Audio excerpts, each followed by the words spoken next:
Ho'oponopono is a practice in Hawaii, and I want to actually read out. I learned about this through my friend Ayumi, and we practiced it a lot of times in Women of the World. And it's a fascinating healing, reconciliation, and forgiveness practice. It's so simple. There are 4 phrases. I love you. I'm sorry. Please forgive me. Thank you. It's as simple as that. And this is what is called Ho'oponopono from Hawaii. So I'm reading out a discourse that was written by Dr. Joe Vitale. And he found out about Ho'oponopono and then got in touch with the person who really brought it to the world in Hawaii. A few years ago, writes Dr. Joe Vitale, I heard about a therapist in Hawaii who cured a complete ward of criminally insane patients without ever seeing any of them. The psychologist would study an inmate's chart and then look within himself to see how he created that person's illness. As he improved himself, the patient would improve. When I first heard this story, said Dr. Joe Vitale, I thought it was an urban legend. How could anyone heal anyone else by healing themselves?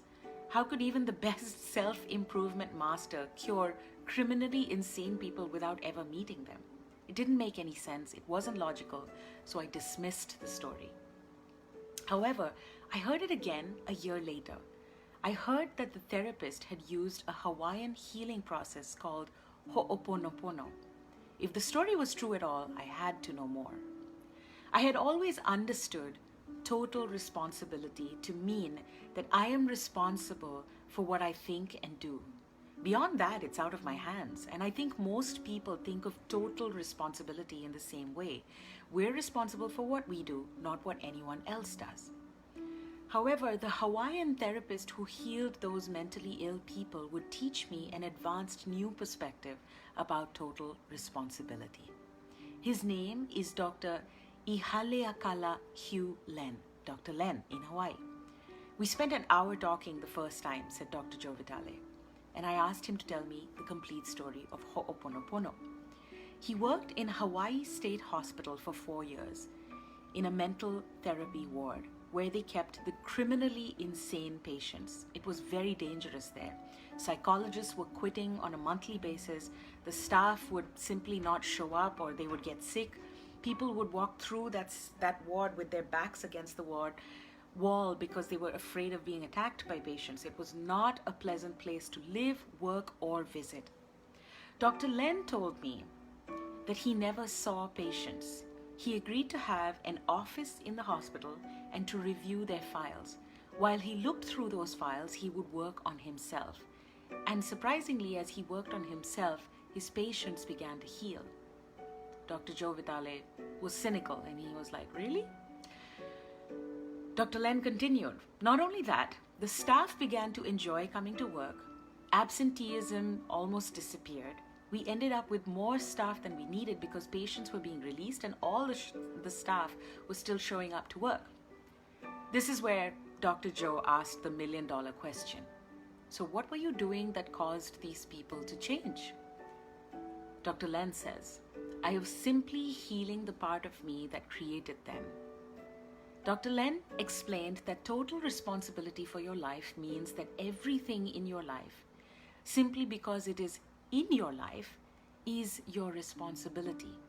In a literal sense, the entire world is your creation. That's kind of hard to swallow, Dr. Joe said. Being responsible for what I say or do is one thing, but being responsible for everyone else in my life is another dimension. Yet the truth is this. According to Dr. Len, if you take complete responsibility for your life, then everything you see, hear, touch, taste, or experience in any way is your responsibility because it is in your life. This means that all crimes, the political situation, the economy, the environment, anything we experience and don't like is up to us to heal. Technically, they don't exist except as projections from inside us, and the problem isn't with them, it's with us, and to change our external environment, we have to change ourselves internally. This is tough to grasp, let alone practice. And blame is so much easier than acknowledging and accepting that something is your fault.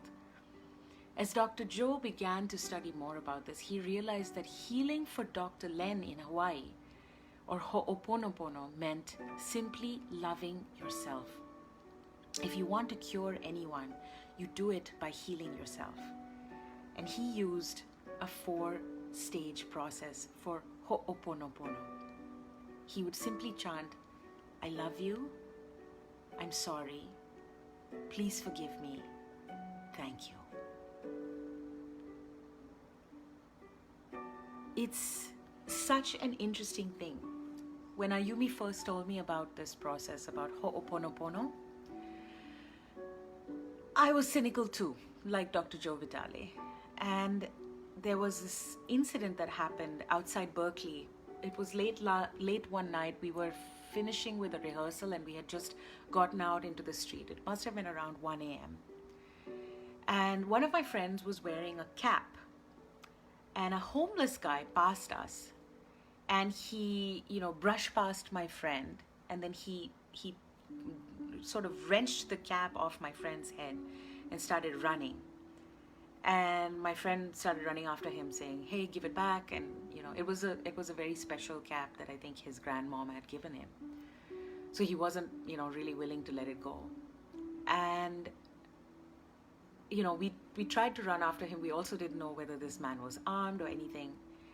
And then we had just been talking about Ho'oponopono. So we started all saying it in our minds.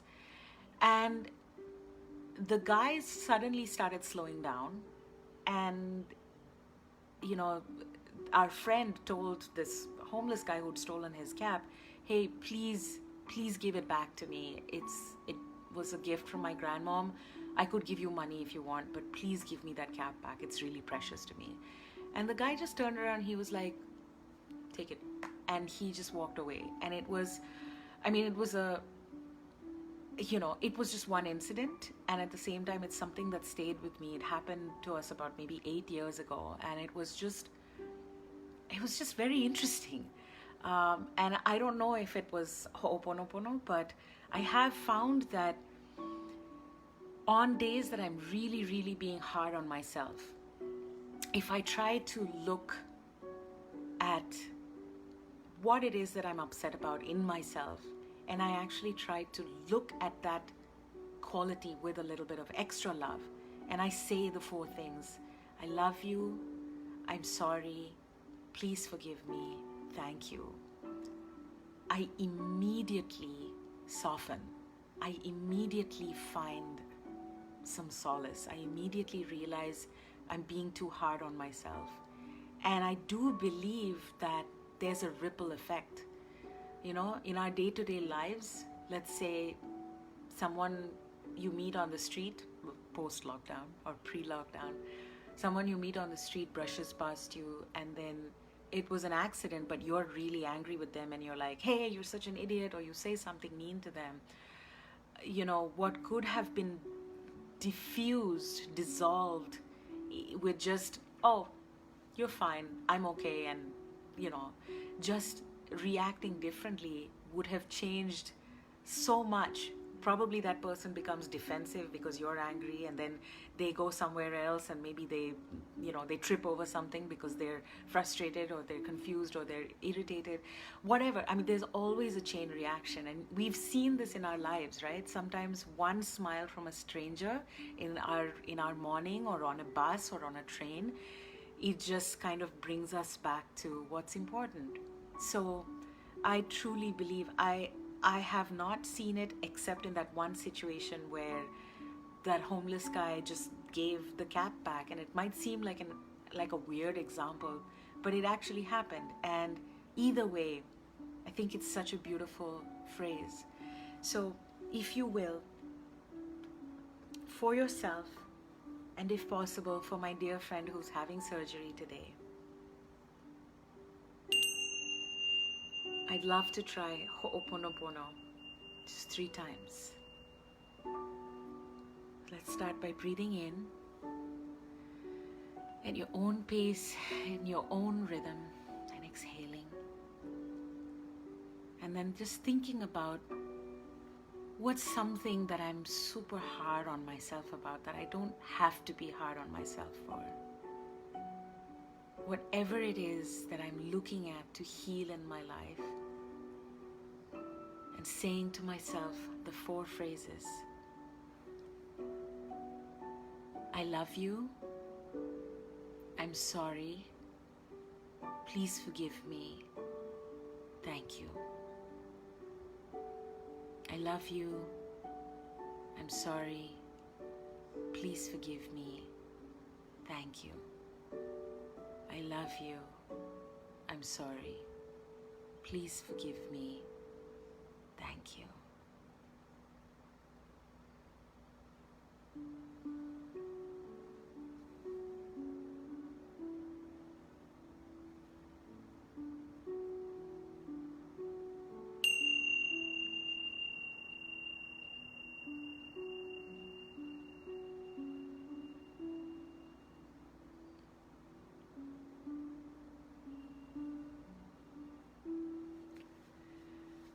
Yes, so that is Ho'oponopono. I love you, I'm sorry, please forgive me, thank you. And do try it if you feel that it might work for you. I'd love to know if it helps you in any way. And I hope that you have a peaceful, restful, gratitude-filled, light-filled, healing weekend. It's Friday, we've made it through yet another week.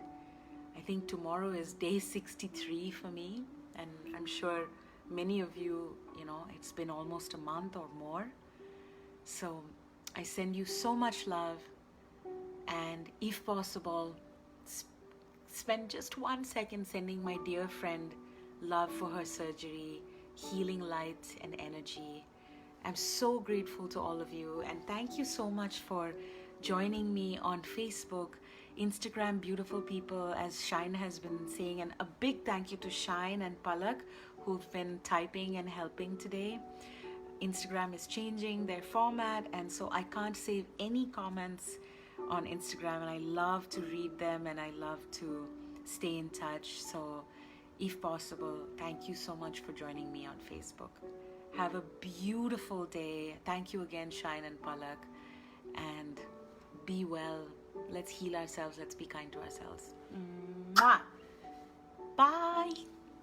I'll see you actually tomorrow. Tomorrow we have a beautiful session with the composer, arranger, performer Clinton Sereo at 7:30 in India, 10 a.m. in Boston. It's called Chai Time with Big. So I'll see you tomorrow if you can. Otherwise, keeping it light, family. Next session on Monday. Bye, and thank you so much.